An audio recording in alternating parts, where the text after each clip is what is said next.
Greetings out there in YouTube, and checking out one of my testimonies here, right? And then again, I actually got some compliments on the last one. It's really nice. I'm not really used to them, as you kind of guessed, right? Here's another one about a guy I healed with my wife Janie was there, right? Now, a lot of you that might know that I was pretty sick there for a while, and I wasn't really working for Jesus much, right? I didn't really talk to him much, right?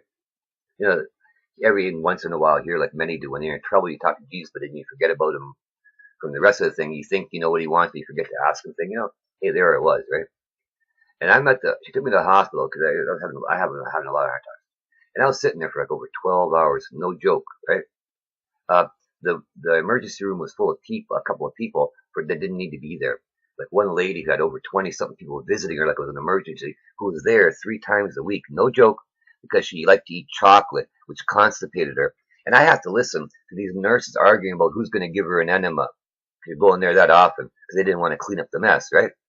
And here I am waiting, having heart attacks in a damn emergency room waiting, okay?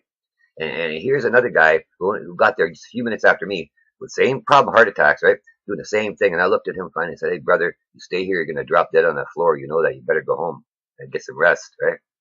And I didn't know the man, but I called him brother because he was having chest problems and pains and heart attacks just like I was, right? And they tie up these emergency rooms on useless nonsense because they want to be a stupid, selfish fool. Yes, I said he's a stupid, fool because that man, later I found out, he dropped dead right there in that hospital. Because I saw the nurse sitting there eating grapes, and I was just angry, right? This is not right. But still, I'm on my way out to get the car for Janie, right? She was by the emergency room door, right? It's winter, it's a howling. I had dropped down to 118 pounds, okay? I look good at 190, and then even the 180, I look good there, right? And I had dropped down because of their pills, okay? I'm allergic to over 99.5% of all heart meds, something like that, right? So I can't take the stuff you can, right? So talk about a challenge for God to keep me going, okay? I found some stuff on my own that I could take because I was leaking. It didn't matter how I went to the bathroom. I was leaking blood, okay? Figure no matter which way you go, you're leaking blood, right? I would go days without eating. My stomach felt like it had acid in it and broken glass from these pills, okay? That's big pharma for you, right? One shoe fits all, right? Whether you're allergic to it or not. They don't care. As long as the greatest majority of the people don't have a problem with it, they'll let it go out there, no matter the side effects. Most pills out there have a side effect of memory loss. People don't know that. But check them out, right? And then you take a couple of pills and you got memory loss, and then you go to the doctor for more pills for your memory loss, which they're giving you in the first place by making you take those pills when we were meant to be in a garden. Well, God woke me up on a few things like that, and he let me know that plants are the way to go, and I drink teas and all that. Yeah, I have the coffee here and there, no problem. But I go with the herbal teas, which I had mixed with fennel and all that, right? And you'd be surprised what you can do with teas. And I got people that I was ministering to, that they all know that the urge to do things disappeared, like do their drugs and do their drink disappeared, and they love drinking those teas. And the best part is they can be chilled, you bottle it up, you let it sit overnight, and you bottle it up. I'd make the big pots, right? I had so many people coming over, we were doing good, anyway, that's another story. Here I am, and I'm almost to the car, and I hear my wife call, and some guy needed a light, so I went back there. I was smoking at the time, right? Hey, I quit. These guys say you're gonna die any day after what I got to lose, right? I mean, come on, honestly, what do you got to lose when they told you're gonna die any day, right? And so I walked all the way back. I didn't get the car, and in the time, for me going to get the car, and coming back, he told her a little bit about what was going on, right? And they're filling me in. And he had gone there to get off drugs, and he finally succeeded to only find out he had lung cancer. And we're talking like a gray-looking dead skin on this man, brothers and sisters. No joke, right? And the wind is a howling because the river's frozen. It's wintertime. It was like I was being shot by shotgun blasts of icicles from my back, and you might as well have been shoving an iceberg up my butt, okay? It was that cold, shaking like a leaf. Remember, I'd lost all this weight, right? And Janie was shaking too, the whole point, right? And we talked to this guy and gave him a little bit of it, but the thing is to listen, right? And Janie was a great intercessory prayer warrior. Prayer warriors are important because there is power in prayer, right? And so we turned around talking to him, and I lay hands on him, and we're praying for him.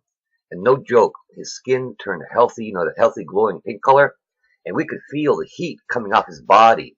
And the wind's going the other way. I got the icicles in my back, the iceberg trying to get at my butt on the back, And I might as well have been down in Florida during the summer, right? Catching a tan on the front, right? It was beautiful in one way. But me and my wife, we really talked about it, as you can kind of guess, like, wow, did you feel that heat too? Kind of thing, because just I've seen some stuff, and that I hadn't seen before. That was a new one, and it actually looked like it was glowing a little bit. This person to me, but hey, they say you got an aura of energy around you or something. But he had that healthy, rosy color all back to his skin, and he was crying. And I know the Holy Spirit came on, and he said he's going to go up to his room and pray to God. But at first he didn't think God wanted anything to do with him because of the sins of his past. I had mentioned that God puts people in my path, right? I never expected to meet that man. I was there for a different reason, right? And I just left. And the thing is, God had me there for that reason. He wanted me there, and I left, and there I am running into the person God wanted me to run into that needed my help. A lot of you maybe have had similar incidents. It didn't even matter changing a flat tire, helping somebody with a flat tire. God had you there for a reason. You might not know it, but where was that person going? What did that person have to do? You don't know. You're just helping a stranger, right? You're helping a fellow brother and sister. You may not even know it. You can look at Revelation 7:9. That's where all the ones that are being talking about being caught up are really talking about, even though they don't know it, right? And verse 14 is where and when they came from. You really need to look. We're not getting out early, by the way. God healed me, and we're not getting out early. He says to endure to the end, right? So here I am, just a nobody, right? Helping somebody for God. You can do the same, right? I've had some people compliment me and uplift me. I'm not used to that, honestly, right? I'm just here to make a difference. God let me stay and took my wife. All just in a matter of a blink of an eye. Healed me in March, took her in June. No one knows when their last breath comes, right? Honestly, they don't, right? Word, right? Take it from a man with experience here, and it clearly, right? I have seen wonders and everything else. And it was only when I was questioning and checking myself whether I had the faith of a mustard seed that, because you can move mountains, right? That God spoke to me again. He had taken a break for a while, and I didn't realize it was my fault, right? And he healed me. He wanted me to do some stuff, but it wasn't to the point like where he turned around like he healed me in March. It wasn't, right? I mean, he told me a name one time. I was just driving, and I thought it was something I had to apologize for. And I was a little thick. He told me to go talk to somebody, and next thing you know, when the guy stands up, he's wearing that name tag. Like, whoa, God knows everything, right? What have you done for God today? You're a Bible character, and the story is still being written because it hasn't finished yet. In case you haven't noticed, it's happening all around us, and there's still more to come. What have you done for God? Think about it. Have you buried your bag of gold? I know there are a lot of people waking up, but they don't even realize they got a bag of gold because all these hirelings are talking about abundance and cutting candy because they know not the meat of the word. Read your Hebrews 5, verses 11 to 14, brothers and sisters, and pay attention to God, and He'll pay attention to you. Have a great day. Bye-bye.